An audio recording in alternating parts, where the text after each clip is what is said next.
अस्सलाम वालेकुम दोस्तों, उम्मीद है आप लोग सब खैरियत से होंगे। आज हम लोग पाकिस्तान स्टडीज़ का class matric federal Punjab board का लेक्चर नंबर 18 करने जा रहे हैं। और जो आज के हमारे टॉपिक्स होंगे वो relation between Pakistan with Saudi Arabia and तुर्की, यानी कि हमारे जो बैन अवी ताल्लुकात हैं सऊदी अरब के साथ और तुर्की के साथ, हम लोग आज इन दो टॉपिक्स पर डिस्कस करेंगे। लेकिन इन टॉपिक्स को डिस्कस करने से पहले हम ये चेक करेंगे हमने अपने प्रीवियस लेक्चर में क्या पढ़ा था। हमने अपने प्रीवियस लेक्चर में जो डिस्कशन की थी वो OIC को डिस्कस किया था। अगर आपने ये लेक्चर नहीं देखा है तो इस लेक्चर को देखने के बाद अगर आपको कोई चीज़ समझ में ना आए तो हमसे शेयर करें। आज के टॉपिक में जो सबसे पहला जो हमारा जो बैन अवी ताल्लुकात आएंगे सऊदी अरब के साथ, और किन माबैन के हिसाब से हम लोग अपने सऊदी अरब में और पाकिस्तान के जो ताल्लुकात हैं वो कितने ज़्यादा जुड़ हैं और कितने ज़्यादा मजबूत हैं, हम आज के टॉपिक में इसको डिस्कस करेंगे। अगर आपने नोट करा हो कि पाकिस्तान को सऊदी अरब ने पहले ही अपना भाई मान लिया था, क्योंकि अगर आपने एक बहुत मशहूर जगह का नाम सुना हो सऊदी अरेबिया में, मक्का, जहाँ पे हज का सबसे अहम रुझान चलता है और लाखों के करीब पूरी दुनिया से लोग आते हैं हज को अपनाने के लिए, करने के लिए। और उसी में पाकिस्तान के हज़ारों से भी ज़्यादा हज्जाज यानी कि हाजी आते हैं और यहाँ पे विज़िट करते हैं। अब क्योंकि पाकिस्तान और सऊदी अरेबिया दोनों मुस्लिम ममालिक हैं, इसी के हिसाब से सबसे अहम जो भाईचारगी का सबूत भी मिलता है ब्रदरहुड का, वो बड़ा सॉलिड है इन दोनों के दरमियान में, और वो एक दूसरे को सबसे ज़्यादा सपोर्ट भी करते हैं। इसी के हिसाब से अगर देखा जाए तो रिलेशंस, एस्पेक्ट्स और फैक्टर्स यानी कि ताल्लुक़, पहलू और अवामिल जो सऊदी अरब पाकिस्तान के दरमियान में हैं वो इसी वजह से ज़्यादा मजबूत भी हैं, और हमारी खारजा पॉलिसी सबसे ज़्यादा अहमियत के हामिल में भी है। क्योंकि तहरीक पाकिस्तान के वक्त ही सऊदी अरब ने पाकिस्तान को सपोर्ट करना शुरू कर दिया था, क्योंकि ईरान के बाद जो सबसे अहम मुल्क था जिन्होंने मुसलमान होने के लिहाज से सबसे ज़्यादा पाकिस्तान की जो मदद की थी, उस पर दूसरा नंबर जो आता है वो किसका आता है? सऊदी अरब का। अब इसी के हिसाब से अगर देखा जाए तो फिर शाह फैसल जो उस वक्त के थे सऊदी अरब के जो किंग थे, उन्होंने डिफेंस के मामले में पाकिस्तान को सबसे ज़्यादा मॉडर्नाइजेशन और जो बिल्कुल नई जदीद तौर तरीक़ के हिसाब से बिल्कुल जो हथियार थे वो फराहम किए।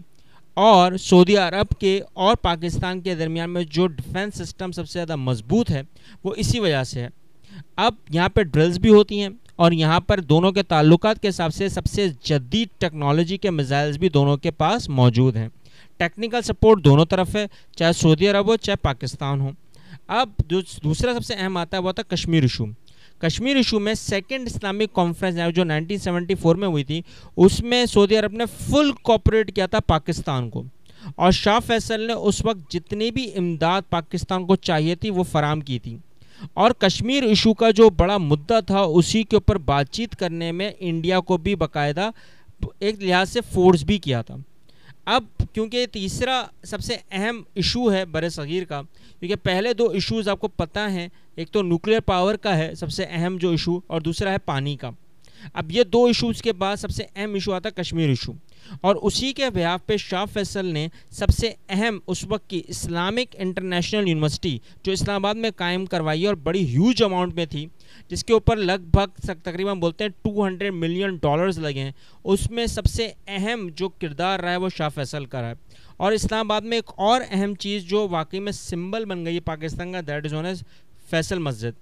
अब ये दोनों चीज़ें जो बुनियादें बनी हुई हैं सऊदी अरब की वजह से बनी हुई हैं, और सऊदी अरब अब तक हमारे को सपोर्ट कर रहा है on the behalf of jobs, behalf of trading, इसके लिहाज से, सबके लिहाज से सऊदी अरब एक अहम हमारे लिए खारजा पॉलिसी के हिसाब से मुल्क बना हुआ है। उसके बाद सबसे अहम जो हमारे ताल्लुकात कायम होते हैं वो है तुर्की के साथ। अब तुर्की के जो ताल्लुकात हैं पाकिस्तान के साथ, उसमें अगर हम नज़रसानी करें तो उसमें पहला जो आता है तो वो क्या आता है? कश्मीर इशू। पाकिस्तान को जैसे ही उन्होंने एक्सेप्ट किया आफ्टर द बर्थ, तो उन्होंने सबसे पहला मुद्दा ही उठाया किसके ऊपर? कश्मीर के ऊपर, और आज तक कायम है। तुर्की के लिहाज से जब भी कश्मीर इशू आता है पाकिस्तान का साथ देने से वो पीछे कतराता नहीं है, पीछे हटता नहीं। अगर नोट कराओ तो उसी के हिसाब से अगर आगे ताल्लुकात को देखें तो उसमें रिलेशन, एस्पेक्ट्स और फैक्टर्स देखा जाए तो उसमें पाकिस्तान को सपोर्ट करने में दूसरा अहम किरदार जो आता है डिफेंस में वो तुर्की का है। क्योंकि 65 की वॉर में और 1966 में तुर्किश प्रेसिडेंट जब विज़िट करने आए तो उसमें अहम जो बोलते हैं ना कॉन्ट्रैक्ट या MOU میمورنڈم آف انڈرسٹینڈنگ جو دونوں کے درمیان ہوئی وہ آرمز اینڈ ایمونیشن پہ ہوئی. اور 1965 کی وار کے بعد سب سے زیادہ اہم ڈیفنس سسٹم جو ملا ہے وہ ترکی کی طرف سے ملا ہے پاکستان کو. اب اس کے بعد جو سب سے اہم روڈ نکل رہا ہے وہ ریجنل کوآپریشن فار ڈیولپمنٹ جو ہم لوگ پہلے بھی ڈسکس کر چکے ہیں ایران کے حساب سے, وہ RCD روڈ جو پاکستان, ایران اور ترکی کے درمیان بنا ہوا ہے. اور سینٹرل ٹریٹی آرگنائزیشن سینٹو اور RCD اور جو اب ECO ہے اکنامک کوآپریشن آرگنائزیشن وہ ایران, پاکستان اور ترکی کے درمیان ہے جو 21 جولائی 1964 میں ہوئی تھی. اب یہی وہ ساری چیزیں تھیں جو اس وقت ٹریڈنگ کے حساب سے اہم کردار ادا کر رہی تھی. اور آپ کے سامنے دونوں ٹکٹس میں نے سامنے رکھے ہوئے ہیں ایز اے اسکرین میں, کیونکہ آپ کو پتا ہو کہ یہی پورے کا پورا جو ایشیا کو پورا یورپ کے ساتھ اور یورپ کو پورا ایشیا کے ساتھ جو لنک کر رہا ہے وہ یہ روڈ ہے لینڈ پہ. اب یہ تینوں مابین ممالک اب ان کے ساتھ مل کر 10 ممالک اور جڑ گئے ہیں اور اس میں سوشو اکنامک ڈیولپمنٹ ہر ریاست اپنی چاہ رہا ہے ٹریڈنگ کے حساب سے. تو یہ سب سے اہم کردار رہا ہے. اب کیونکہ ترکی کے ساتھ ہمارے تعلقات اتنے بہترین ہیں کہ 2005 میں جب ارتھکویک آیا, زلزلہ آیا, تو پاکستان کو سب سے پہلے سپورٹ کرنے والے ترکی تھے اور آزاد کشمیر کو اوپنلی ہارٹڈ ایکسیپٹ بھی کیا. 2013 میں اور 2015 میں واپس سے جب زلزلہ آیا تو اس میں بھی سب سے زیادہ اہم کردار کس کا رہا؟ ترکی کا. اور لاہور میٹرو بس سروس جو اب تک چل رہی ہے ترکی کے حساب سے 2013 میں, وہ بھی ان دونوں کی کولیبریشن سے چل رہی ہے ترکی کی وجہ سے.